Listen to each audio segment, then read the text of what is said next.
so I'm going to talk about a couple things here. First thing I want to do is just talk a little bit about Allied Irish Bank and just give you a sense of who we are, just so you can connect with the story we're on. And then I'm going to talk about why we've decided to benchmark and select IVI and the value we've gotten out of it. So let's just talk about AIB first of all. So we are the largest bank in Ireland by number of customers, by loans, and recently we just did an IPO. Allied Irish Bank was one of the banks that was bought by the Irish government. The government owned 99.9% of the bank, and I'm in there 18 months. I joined from Microsoft. One of the reasons I joined is the leadership team seemed genuinely committed to getting the best value back for the country.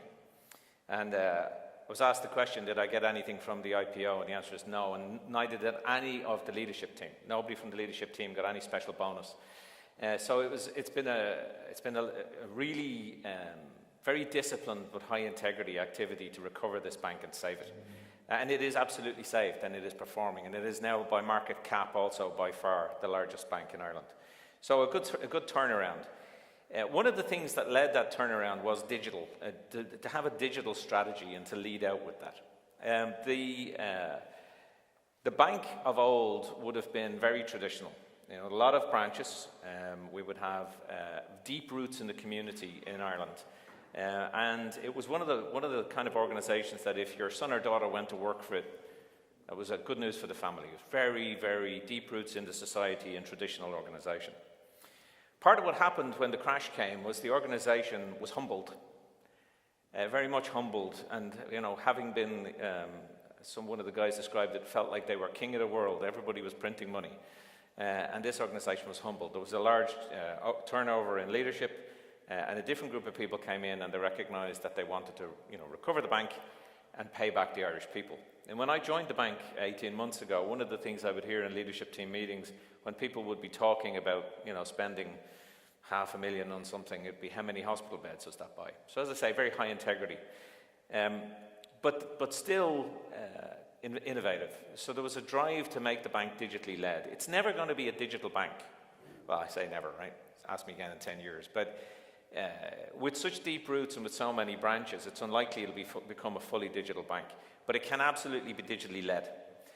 So there was a significant investment in creating a new digital architecture. So all the things you'd expect to see, we have, you know, ODSs, and we're moving toward APIs, and you know, I mean, if you've got a 3 or 4 letter acronym, we've probably spent money on it, right?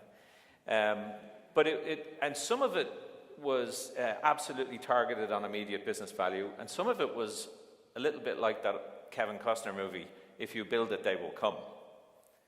So if we land the technology, then we'll figure out how to get value from it. As we all know from our careers, sometimes that works and sometimes it doesn't. And at the moment, we're seeing value from some of those investments, but we have to figure out how to get more value from the ones that we're not really seeing the return on yet. So we're at a point now from a strategy point of view where we had been spending 300 million a year for the last 3 years. This year is the 3rd year. And we're going to drop down to about 221. Now, it's still a lot of money to be investing. It's not all IT. If I look at the IT spend, we're probably at about 140 million and dropping down to about 90. So still a lot of money to spend. But what we want to do is move away from adding lots of new technology and to be able to harvest the value from the investments we've made. So we need a shift. When I came into the organization, we were, for example, on the mobile app, we were just seeing that pick up. We're at a point now where 650,000 people using the mobile application, and we're getting about 22 million hits a month, 22 million hits a month on that. And at this stage, people can do everything from checking their balance to taking out a personal loan on their mobile phone. So while it's not a digital bank, it is definitely digitally led. So this puts technology at the heart of the organization for now and into the future. In the IPO that we've just done, we were set up to sell 25% of the organization. And at the price point that we struck, we managed to sell 29%, and we left other offers on the table. So it was a very, very successful IPO. But one of the things that underpinned the IPO in feedback we got from investors was the technology strategy and the story we have around everything from performance, resilience, recoverability to developing new capability for customer. So very, very good. However, if I think about where we want to go, this is the ambition that we've set ourselves. Now, how many people in the room are in banking?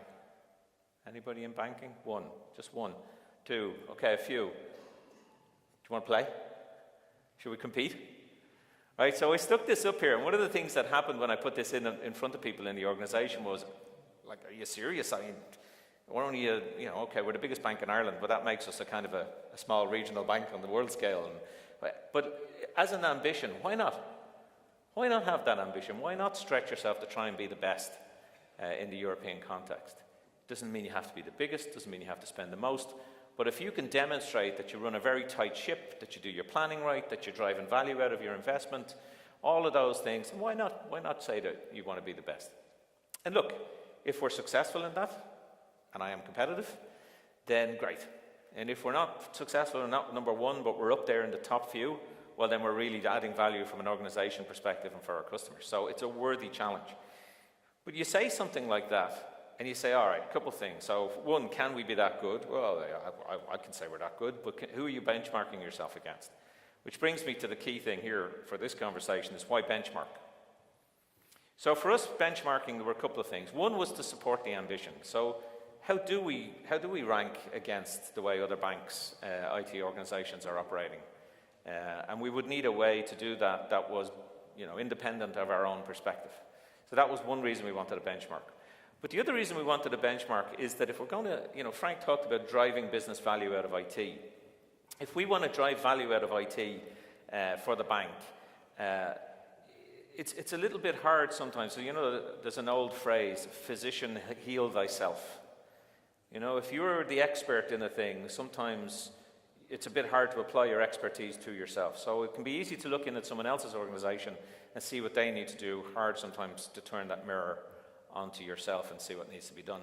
So the other key reason for benchmarking was to bring in an organization who could help us to really understand how we ranked and where we were strong or where we were weak, so we could think about where we should focus for return. And if I look at it in terms of what options we would have here, you could go to the usual, and like most of you, I'm sure, we would have every flavor of consultant in the bank. So we would have EY and Accenture and KPMG, and everybody's in there, right? But we've had good and bad experiences with some of these guys. We had a major outsourcing program that I came in toward the back end of. It had been a year and a half running, and I came in, and my God, it was a mess. And we'd had an expert consultancy, who I won't name. I haven't named them already. And they had come in, and what they had created was a very, very complex outsourcing arrangement. The contracts were complex. Even the way the billing was worked out was complex. It had been sold as an outsourcing deal, but really it was an offshoring deal. I mean, it was a mess. So one of the things I had to do was put shape on that. And part of getting that right was actually getting rid of some of the consultants. Because with the best will in the world, some of the consultants will show up, and what's their real mission? Upsell and multiply the number of people they have on in your building, right? That's a challenge we have. And if you get the right ones, it's fantastic, because you get true advisory, it's real value. If you get the other type of behavior, it just, you turn around and you go, I hired 10 of these guys and now I've got 100 of these guys, and what the heck is going on, right? So I thought I didn't want to go out to one of the usual crew and ask them to come in and do this. Also, quite a lot of them had been involved already, and I didn't want them marking their own homework. So I said, okay, who can we work with? I want to work with someone who's independent of what we've done so far, who has a properly independent perspective but has a global reach. And that really came to why IVI, because in working with the IVI has been around for about 10 years, and it's known in Ireland. When I was working in Microsoft, I came across it, and I was impressed by the academic rigor that was being applied. I was impressed by the number of people who were engaged, and Microsoft itself engaged, and we took some value from an IT perspective. So I thought, let's reach out to these guys and see where they're at. And frankly, I didn't really know where they were at. I hadn't done any work with them for a long time. But I was attracted to the idea because it's a university-based organization, first of all. So you get the academic rigor, and you get a different type of integrity when you connect into those organizations. It's just a different culture and a different business model. I get the same sort of value in my cyber defense. So on cyber defense, I'm part of the Cyber Defense Alliance of banks in the UK and Ireland. And also I get value, there's another university in Ireland called University College Dublin, And they've got a really good, strong set of people who are focused purely on cyber defense and cyber crime. And I pay them some money, and we're engaged with them along with a number of other organizations, including banks. And what I was getting from that relationship was just this no upsell, it was really, they were there to just add value to your organization. Yes, there's some money being handed over, but it wasn't a kind of a let's multiply the footfall in my building. So I thought, okay, the IVI might be able to help me here. They have the reach, they have the connection across a number of customers, they have the academic rigor of the IT capability maturity framework, and I might be able to get the same kind of university feel in the engagement. So I reached out to them. A couple of things struck me, not having looked at them for probably about 7 or 8 years. The progress that had been made was significant. The level of data that they have now, because of the reach they have around the world and the number of customers that they've done this with, meant that the benchmark data was so much stronger. The capability maturity framework itself has grown. The guys last year, they handed me the new book of the capability maturity framework, and it's like this on very, very thin paper with very small writing, with very small text, right? I mean, if you get through it, tell me and I'll buy you a beer. But it is so detailed and so complex and so rigorous. Very, very impressive stuff. And I've scanned through it, and there's definitely a lot of strong stuff in there. But these guys are the experts in it. So part of what I'm getting out of connecting in with them is I'm getting an advisory type service. So the way the process works is they will come in and they'll talk to us, they'll interview us at a general level, and they'll get a sense of where do they think and where do we think the key areas of focus are. For us, we have a CIO and a CDO, like in a lot of organizations. I'm lucky in my organization.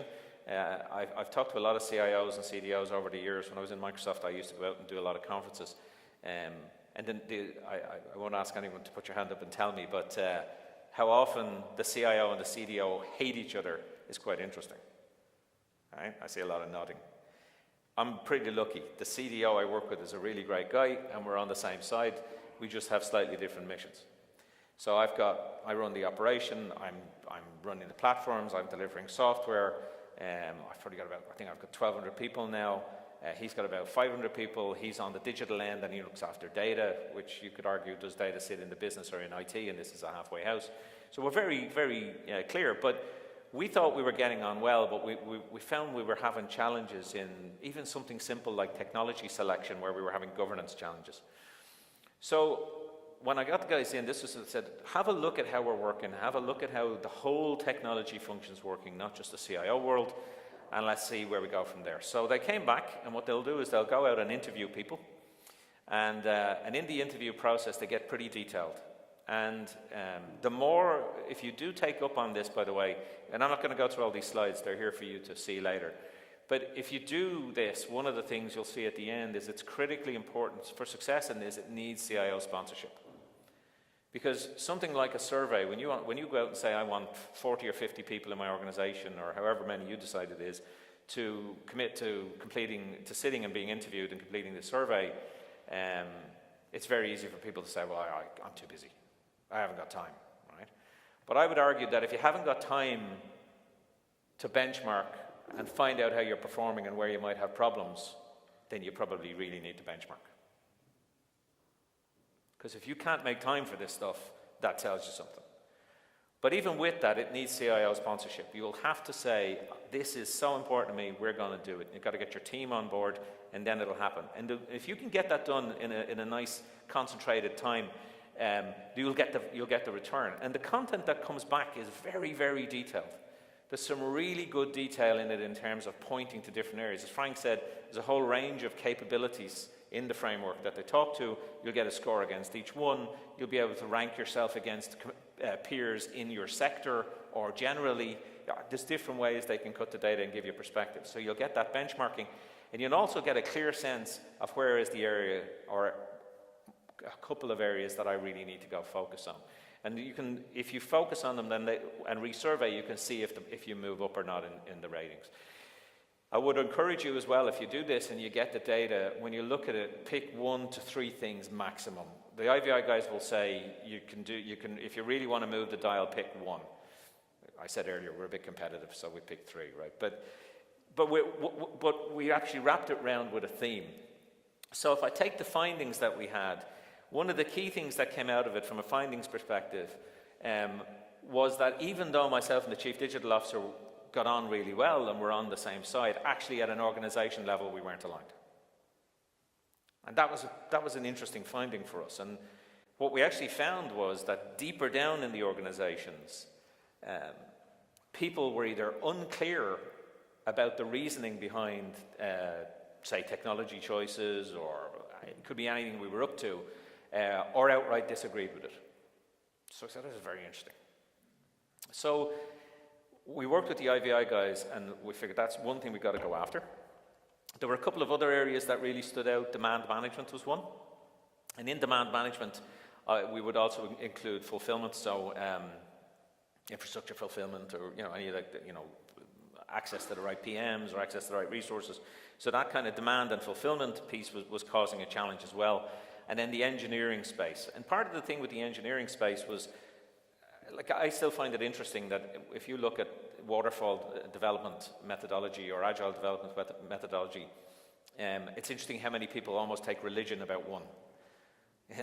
Agile is, it's reckless.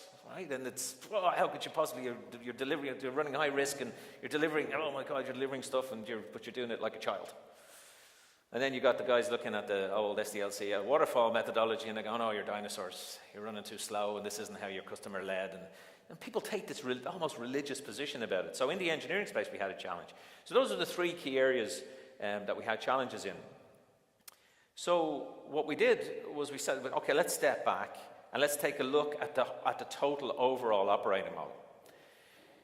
And we took what we'd learned from IVI, and we continued the process. So what we did was we went out and did listening tours. So instead of saying, I had to fix this, we'll rip that out, or we'll put those teams together, what we did was we spent about 4 months talking to people. So we did listening tours, we went right down into the organizations, we really tried to understand at the ground level what were the pain points, what was going on, and we validated after that time that in fact the pain points were exactly what we'd seen from the IVI survey. That was good news, right?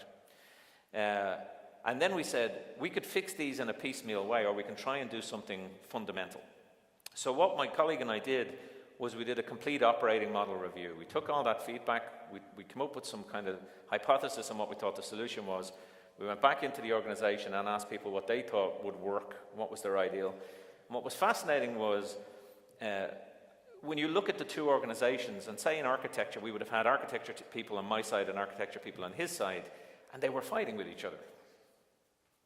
But when we asked them what they thought the answer was, it wasn't that fire those guys, give it to me, it was put us together, which was actually very encouraging, very mature and encouraging.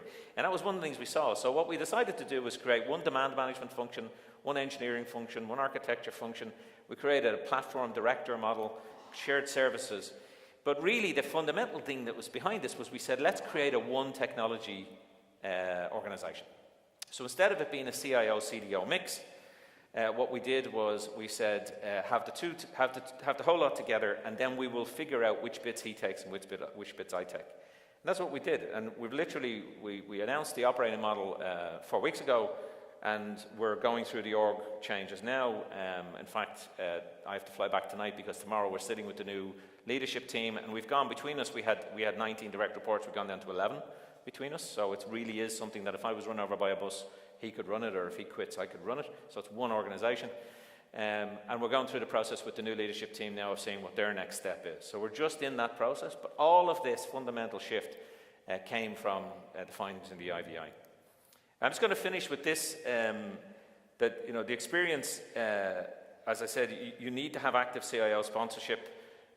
You need to get your people bought in. It is absolutely worth doing it. And the last thing I'll say to you is to repeat myself. If you feel you haven't got time for this, it probably means you need it more. Thanks very much.